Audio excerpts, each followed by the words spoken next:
नमस्कार बच्चों, मैं हरिंदर कौर, सहायक अध्यापिका Guru Nanak girls inter college Saharanpur, विषय गृह विज्ञान, कक्षा 10।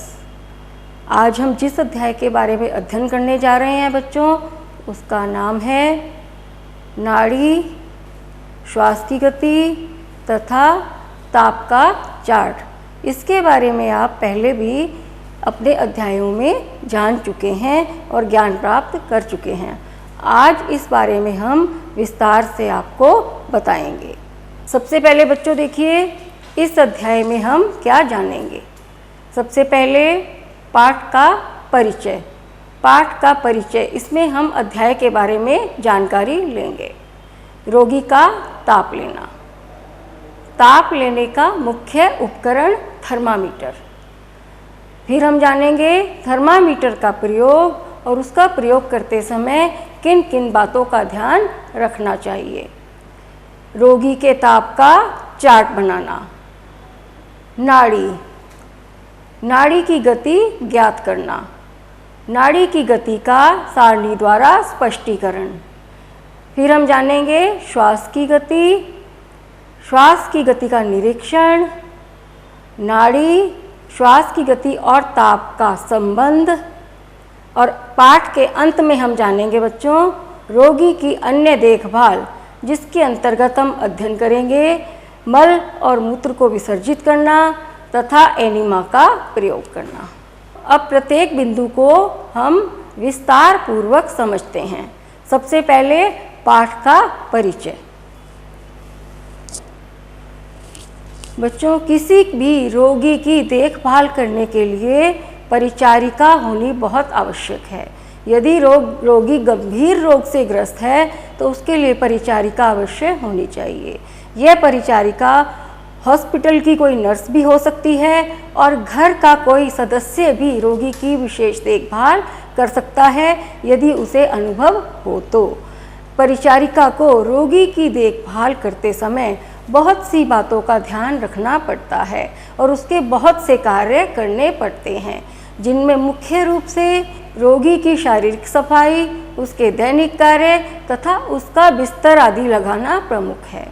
इन सब कार्यों के अतिरिक्त बच्चों परिचारिका को रोगी के संपूर्ण जानकारी चिकित्सक को भी प्रदान करनी होती है। तो इस संबंध में उसे विशेष रूप से 2 या 3 बातों का ध्यान रखना पड़ता है और इन बातों की जांच उसे थोड़ी थोड़ी देर बाद करनी चाहिए। सबसे पहले रोगी की नाड़ी की गति, उसके श्वास की गति और उसके ताप के बारे में संपूर्ण जानकारी एकत्रित करके उसे अपने पास नोट करके चिकित्सक को बताना होता है, जिससे कि चिकित्सक आवश्यकतानुसार उसकी चिकित्सा कर सके। अब हम जानेंगे बच्चों रोगी का ताप लेना। रोगी का ताप लेना, परिचारिका को यह ज्ञात होना चाहिए कि रोगी का ताप कितने कितने समय बाद लेना है तथा कैसे लेना है। यानी कि चिकित्सक की सलाह के अनुसार अगर चिकित्सक 2 घंटे बाद या 3 घंटे बाद ताप लेने को कहते हैं तो परिचारिका को उसी क्रम में ताप लेना चाहिए। ताप लेने का उचित समय है नाश्ते से पहले। यदि रोगी ने कोई पेय पदार्थ पिया हुआ हो तो उसके 15 मिनट बाद या भोजन किया हुआ हो तो उसके आधे घंटे बाद ताप लेना चाहिए और उस ताप को नोट करके लिख लेना चाहिए, जिससे कि चिकित्सक को उचित जानकारी दी जा सके। थर्मामीटर के बारे में।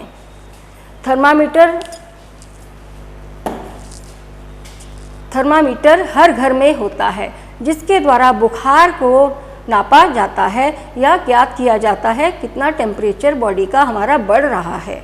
ठीक है बच्चों, ये देखिए पहला थर्मामीटर डच वैज्ञानिक डैनियल गैब्रियल फारेनहाइट द्वारा बनाया गया था। यह इस सिद्धांत पर कार्य करता है कि गर्मी से थर्मामीटर में पारा फैलता है। थर्मामीटर एक विशेष प्रकार का उपकरण होता है। यह कांच की एक नली होती है, ये आप चित्र में देख रहे हैं, जिसके एक सिरे पर घुंडी होती है। ये देखिए बच्चों, ये बनी हुई है घुंडी। इसमें पारा भरा रहता है। जो एक पतली नली के अगले सिरे तक बढ़ सकता है। इसमें स्थान स्थान पर चिन्ह लगे रहते हैं जो कुछ थर्मामीटरों में डिग्री फ़ारेनहाइट और कुछ में डिग्री सेल्सियस की इकाइयों में बटे रहते हैं। पारे की नली तथा बल्ब के बीच में एक बहुत संकरा या पतला सा रास्ता होता है जिससे होकर पारा बल्ब में केवल ताप बढ़ने पर नली में फैलता है। आपने जाना बच्चों थर्मामीटर के बारे में। थर्मामीटर एक ऐसा यंत्र है जिसके द्वारा हम बुखार की सही स्थिति या शरीर के ताप की सही स्थिति को हम पता कर सकते हैं। थर्मामीटर में पारा भरा होता है जो तभी फैलता है जब गर्मी लगे। शरीर का तापमान बढ़ने पर हम थर्मामीटर लगाते हैं और उस स्थिति में पारा फैलता है जिससे हमें शरीर के सही ताप का अनुमान हो जाता है। आइए बच्चों अब जानते हैं थर्मामीटर के प्रयोग के बारे में कि इसे हम कैसे प्रयोग करेंगे। बुखार होने से शरीर की गर्मी से थर्मामीटर में पारा चढ़ता है। थर्मामीटर को 1 मिनट के लिए बगल में, मुंह में या नवजात शिशु की गुदा में रखें। इससे शरीर का तापमान पता चल जाता है। गुदा का तापमान मुंह के तापमान से 1 डिग्री अधिक होता है। आइए बच्चों अब जानते हैं थर्मामीटर का प्रयोग करने में किन किन बातों का या सावधानियों के बारे में। थर्मामीटर का प्रयोग करते समय उसको करने से पहले उसको अच्छी प्रकार से धो लेना चाहिए, चाहे पानी से या निसंक्रमित घोल से।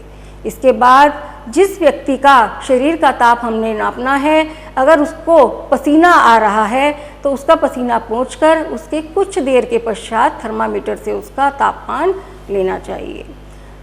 थर्मामीटर से तापमान लेते समय बच्चों इसे आराम से लगाना चाहिए और निकालना भी आराम से चाहिए। जिस व्यक्ति के मुंह में थर्मामीटर लगाया जाए उससे जीभ के नीचे लगाकर 2 या 3 मिनट तक रोगी व्यक्ति को मुंह बंद करने के लिए कहना चाहिए तथा 2 या 3 मिनट हो जाने के बाद थर्मामीटर निकालकर शरीर के तापमान का ज्ञान ले लेना चाहिए। एक स्वस्थ व्यक्ति का सामान्य ताप 98.4 डिग्री फ़ारेनहाइट होता है। यदि शरीर का तापमान थर्मामीटर में इससे ज़्यादा आए तो इसे बुखार आने की स्थिति माना जाता है।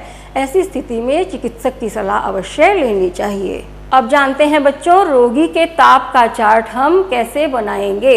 बच्चों रोगी के ताप का चार्ट बनाने की आवश्यकता क्यों पड़ती है? ऐसी स्थिति में जब रोगी को बुखार बहुत तेज़ हो या लंबी अवधि तक उसका बुखार चल रहा हो, ठीक ना हो रहा हो, ऐसी स्थिति में रोगी का तापमान नापने के लिए उसका बुखार 2-2 घंटे में या 3-3 घंटे में चिकित्सक की सलाह के अनुसार लेना चाहिए और उसका चार्ट बनाकर उस पर उस बुखार की स्थिति को अंकित कर लेना चाहिए। ये मैं आपको एक सारणी द्वारा समझा रही हूँ। आइए बच्चों अब आगे हम ताप के बाद जानते हैं नाड़ी के बारे में। नाड़ी जिसे हम नब्ज़ या पल्स भी सामान्य भाषा में कहते हैं। नाड़ी हम घड़ी देखकर प्रति मिनट इनकी संख्या को ज्ञात कर सकते हैं, इसी को हम नाड़ी कहते हैं। बच्चों बुखार आने पर जब हम डॉक्टर के पास जाते हैं तो डॉक्टर सामान्य तौर पर हमारे माथे पर हाथ रखकर बुखार चेक करते हैं या हमारी कलाई के पास 2 उंगलियां रखकर नब्ज़ को जांचते हैं, जिससे उन्हें बुखार की स्थिति का पता चल जाता है कि नब्ज़ तेज़ चल रही है या कम चल रही है। इसे अगर चिकित्सा विज्ञान की भाषा में जाने तो हृदय की धड़कन के कारण धमनियों में होने वाली हलचल को नाड़ी या नब्ज़ कहते हैं। इस नाड़ी की धड़कन को शरीर में हम कई स्थानों पर अनुभव किया जा सकता है, जैसे गर्दन पर, कलाइयों पर, घुटने के पीछे, कोहनी के भीतरी भाग में हम नाड़ी की धड़कन का अनुभव कर सकते हैं। आइए बच्चों आगे हम जानते हैं नाड़ी की गति के बारे में। नाड़ी की गति को ज्ञात करने के लिए हम काउंट करेंगे कि 10 सेकंड में हमारी नब्ज़ कितनी बार टैप हुई या चली। टैप होने का मतलब चलना। अब जो भी काउंट या नंबर आएगा उसे 6 से गुणा कर लेंगे। इससे हमारी नब्ज़ का 1 मिनट का काउंटिंग नंबर निकल आएगा। आमतौर पर यह काउंटिंग 72 होती है, लेकिन इससे 1-2 कम या 1-2 ज़्यादा भी हो सकती है। इस बात को हम सारणी के द्वारा समझते हैं। देखिए बच्चों, नाड़ी की प्रति मिनट गति शिशु अवस्था में 132 से 140, जब बच्चे की आयु 1 वर्ष की होती है तो 115 से 130, जब 2 वर्ष की आयु होती है तो 100 से 115, 3 वर्ष की आयु होने पर 95 से 105 तक, 4 से 7 वर्ष की आयु होने पर 90 से 100 और 8 से 14 वर्ष की आयु होने पर 85 से 90, 15 से 41 वर्ष के व्यक्ति की 75 से 85 तक, सामान्य स्त्री की 77 से 85, सामान्य पुरुष की 72 से 80 और 42 वर्ष से अधिक के व्यक्ति की 60 से 70 तक होती है। तो इस सारणी द्वारा बच्चों आपने जाना कि जैसे जैसे व्यक्ति की आयु बढ़ती गई वैसे वैसे नाड़ी की गति प्रति मिनट कम होती गई। अब हम जानते हैं बच्चों श्वास की गति के बारे में। इसके बारे में बच्चों आप अपने पिछले अध्यायों में भी जान चुके हैं कि श्वास लेते समय व्यक्ति 2 क्रियाएं करता है, एक प्रश्वसन और एक निश्वसन। प्रश्वसन ऑक्सीजन को अंदर लेना और निश्वसन अशुद्ध वायु या कार्बन डाइऑक्साइड को बाहर छोड़ना। तो इसके बारे में अब हम जानते हैं। ये दोनों क्रियाएं 1 मिनट में 15 से 20 बार तक दोहराई जाती हैं। नवजात शिशु में यह गति बहुत तेज होती है तथा आयु के बढ़ने के साथ साथ यह गति कम होती जाती है। अब हम जानेंगे श्वास की गति का निरीक्षण कैसे करेंगे। बच्चों, श्वास की गति का निरीक्षण करने की आवश्यकता हमें क्यों पड़ती है? जब हमें लगे कि व्यक्ति बड़ी मुश्किल से सांस ले रहा है या उसे सांस लेने में कोई तकलीफ हो रही है, वो बीमार है, उसे बीमारी में उसकी सांस में से कुछ आवाज़ आ रही है, तो ऐसी स्थिति में हमें उस श्वास की गति का निरीक्षण करने की आवश्यकता पड़ती है, जिसमें मुख्य रूप से हम यह देखेंगे कि श्वास हल्का है या गहरा, श्वास लेने में किसी प्रकार की कोई आवाज़ तो नहीं हो रही है, श्वास लेने में किसी प्रकार के कष्ट का अनुभव तो नहीं हो रहा है। अब हम बच्चों जानेंगे नाड़ी, श्वास की गति और ताप का आपस में संबंध। अब तक बच्चों हमने ताप के बारे में, नाड़ी के बारे में और श्वास की गति के बारे में जाना। अब इन तीनों क्रियाओं का स्वस्थ व्यक्ति से क्या संबंध है ये हम जानते हैं। बच्चों, एक स्वस्थ सामान्य व्यक्ति के स्वास्थ्य से नाड़ी की गति, श्वास की गति और ताप, इन तीनों क्रियाओं का विशेष संबंध है, क्योंकि सामान्यतः 1 डिग्री फ़ारेनहाइट ताप बढ़ने से नाड़ी की गति 10 बार बढ़ जाती है। इससे श्वास की गति भी 2 से 3 बार तक बढ़ जाती है।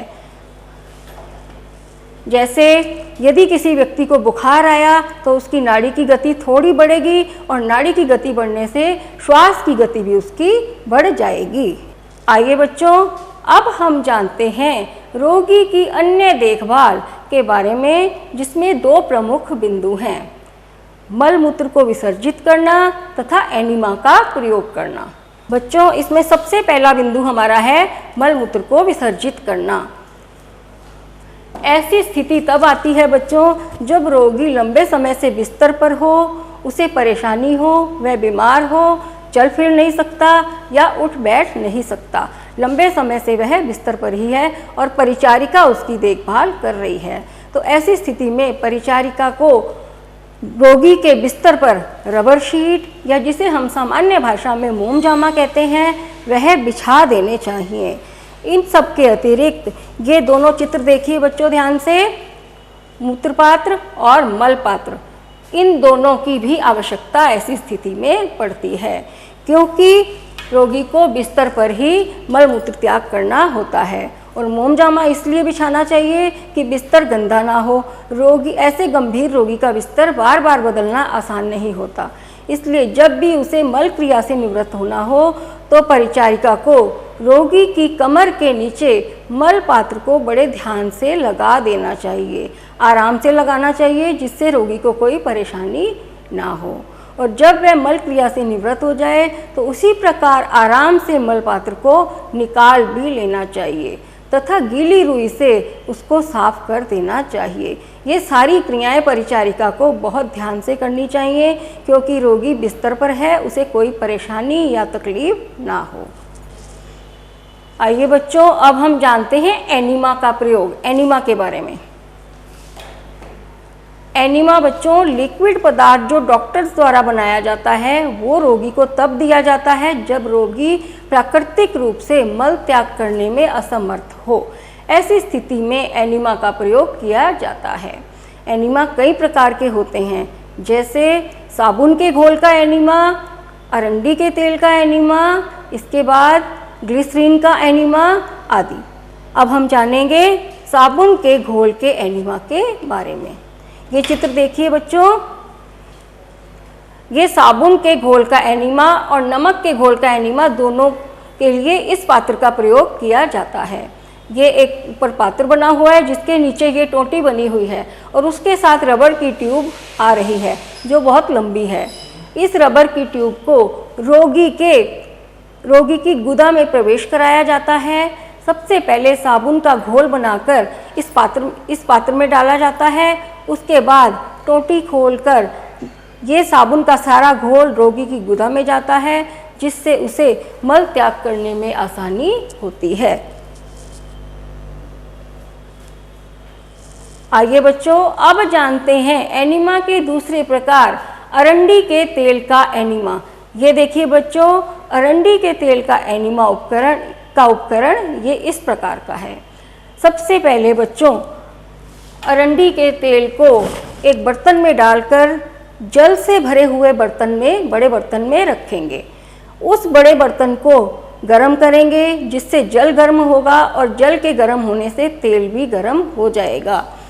और एक सामान्य रोगी के लिए 200 मिलीलीटर अरंडी का तेल पर्याप्त होता है। जब यह तेल गर्म हो जाए तो उसे इस पात्र में डालकर रोगी को एनीमा दिया जाता है। अब हम जानेंगे बच्चों नमक के घोल का एनीमा। बच्चों नमक के घोल का एनीमा आधे लीटर पानी में आधा चम्मच नमक डालकर घोल तैयार किया जाता है जिसे हम इस पात्र में डालते हैं जिसमें हमने साबुन का घोल का एनीमा तैयार किया था। दोनों के लिए पात्र एक ही प्रयोग करेंगे। इसी पात्र में नमक का घोल डालकर टोंटी को खोलकर और इस रबर की नली के द्वारा नमक के घोल का प्रवेश रोगी की गुदा में कराया जाता है जिससे कि मल त्याग करने में उसे आसानी होती है। अब देखिए बच्चों ग्लिसरीन का एनीमा। ये देखिए बच्चों, ये पिचकारी के आकार की सिरिंज है जिसके माध्यम से ये एनीमा दिया जाता है। ग्लिसरीन को इसके अंदर भर के और ये एनीमा मुख्य रूप से बच्चों को दिया जाता है। इसके लिए ये पिचकारी नुमा सिरिंज का प्रयोग किया जाता है। आइए बच्चों, अब एक बार संक्षेप में जानें कि इस पाठ में हमने क्या जाना और क्या समझा। सबसे पहले रोगी की देखभाल के अंतर्गत उसके शरीर के ताप, श्वास तथा नाड़ी की गति को जानना आवश्यक होता है। फिर रोगी के शरीर के तापक्रम को जानने के लिए थर्मामीटर का प्रयोग किया जाता है। इसमें पारा भरा रहता है जो गर्मी से थर्मामीटर में फैलता है। तीसरी बात, सामान्य स्वस्थ व्यक्ति 1 मिनट में 15 से 20 बार श्वास लेता है। स्वस्थ व्यक्ति की नाड़ी की गति 1 मिनट में 72 होती है। बच्चों में यह गति तेज होती है। परिचारिका द्वारा रोगी की देखभाल के अंतर्गत उसे मल मूत्र त्यागने में भी सहायता की जाती है। बच्चों अब हम जानते हैं रोगी के ताप की सारणी हम किस प्रकार बनाएंगे। सबसे पहले रोगी का नाम, फिर उसकी आयु और फिर उसका रोग के अनुसार ही उसके ताप की सारणी बनेगी। इस सारणी में हम मुंह से लिया गया तापमान अंकित करेंगे। सबसे पहले बच्चों दिनांक, इसमें हम प्रतिदिन लिया गया तापमान नोट करने के लिए सबसे पहले दिनांक डालेंगे। फिर 2-2 घंटे बाद या 3-3 घंटे बाद जैसे चिकित्सक ने कहा है उसके कहे के अनुसार 6 बजे प्रातः, ये 2 घंटे के अनुसार मैं आपको बता रही हूँ। 6 बजे प्रातः, फिर 8 बजे, फिर 10 बजे, फिर 12 बजे, ऐसे हम तापक्रम लेकर और ये छोटे छोटे बॉक्सेस बनाकर इस चार्ट में तापक्रम दिनांक के अनुसार अंकित करते जाएंगे। आखिर में हम इस चार्ट में अन्य विवरण लिखेंगे। अन्य विवरण के अंतर्गत बच्चों हम प्रतिदिन का रोगी का खाने पीने के बारे में लिखेंगे कि जो डॉक्टर ने उसे खाने पीने को कहा वो उसने खाया पिया, उसे हजम हुआ, उसे उल्टी या दस्त तो नहीं आए और इसके अतिरिक्त उसे कोई और परेशानी तो नहीं हुई। तो इस प्रकार बच्चों हम रोगी का ताप का चार्ट बनाएंगे। आइए बच्चों, अब एक बार संक्षेप में हम ये जानें कि इस पाठ में हमने क्या जाना और क्या समझा। सबसे पहले रोगी की देखभाल के अंतर्गत उसके शरीर के ताप, श्वास तथा नाड़ी की गति को जानना आवश्यक होता है।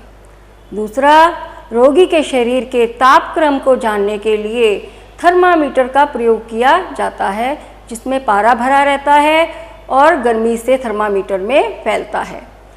सामान्य स्वस्थ व्यक्ति 1 मिनट में 15 से 20 बार श्वास लेता है। स्वस्थ व्यक्ति की नाड़ी की गति 1 मिनट में लगभग 72 होती है। छोटे बच्चों में यह गति तेज होती है। परिचारिका द्वारा रोगी की देखभाल के अंतर्गत उसे मल मूत्र त्यागने में सहायता की जाती है। अब बच्चों, जितना हमने आज काम किया, जितना हमने आज पढ़ा, उसी के आधार पर आपको गृह कार्य दे रही हूँ, जो आपने अपनी उत्तर पुस्तिका में भी करना है। और ध्यान से देखिए, इस पाठ में जो आपने जाना और समझा, उसी के आधार पर आप अपनी नोटबुक में तापमान का चार्ट बनाएंगे तथा नाड़ी की प्रति मिनट गति गिनने का अभ्यास करेंगे। इसके अतिरिक्त कुछ प्रश्न हैं जिनके उत्तर आप अपनी नोटबुक में लिखेंगे। बच्चों, नाड़ी की प्रति मिनट गति गिनने का जो तरीका आपको मैंने बताया, आप उसी प्रकार से करने की चेष्टा करेंगे। अब कुछ प्रश्न हैं जिनके उत्तर आप अपनी नोटबुक में लिखेंगे। सबसे पहले, थर्मामीटर का प्रयोग हम कैसे करेंगे? दूसरा प्रश्न, नाड़ी की गति, श्वास की गति तथा शरीर के तापमान का पारस्परिक संबंध बताइए। तीसरा प्रश्न, शरीर का तापमान बढ़ने पर किसी व्यक्ति की नाड़ी की गति में क्या परिवर्तन होता है? और सबसे अंत में बच्चों, तापक्रम का चार्ट क्यों बनाना चाहिए? आशा करती हूँ बच्चों, जो आज की कक्षा में आपको पढ़ाया गया और समझाया गया वो आपको अच्छी तरह समझ में आ गया होगा। तो जो आपको गृह कार्य दिया गया है उसे आप अपनी उत्तर पुस्तिका में ध्यानपूर्वक करेंगे। धन्यवाद।